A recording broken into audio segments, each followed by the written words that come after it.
Мария Вартановна Лисицын родилась 2 января 1908 года в Тифлисе. С детства, увлекаясь искусством танца, она уже в гимназии изучала азы бальных танцев, а потом стала посещать занятия студии ритма и пластики, основанной ее двоюродной сестрой Збруей Лисицын. Постепенно сосредоточилась на исполнении народных танцев и в 1929 году переехала в Ленинград для работы в Восточном этнографическом ансамбле при Ленинградской эстраде, где заменила свою другую сестру Назели Лисицын. В дальнейшем Мария Вартановна перешла работать в Мосэстраду, училась в драматической студии у Рубена Симонова. Была занята в его спектаклях.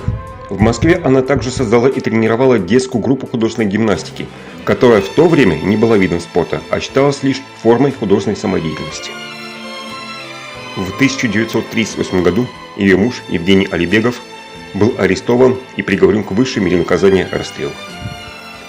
Мария Лисицын также была арестована и, как член семьи изменника Родины, приговорена к 8 годам без права переписки. 2,5 года она провела вначале в Бутырской тюрьме, а потом в Акмолинском лагере жен изменников Родины. Но благодаря вмешательству ее дяди, известного ученого Степана Лисицына, ее дело было пересмотрено, и она была досрочно освобождена.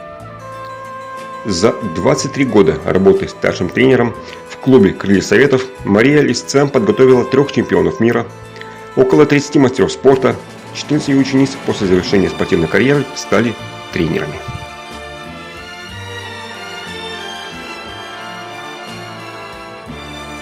Мария Лисицын скончалась 26 января 1995 года, похоронена на Армянском кладбище в городе Москве.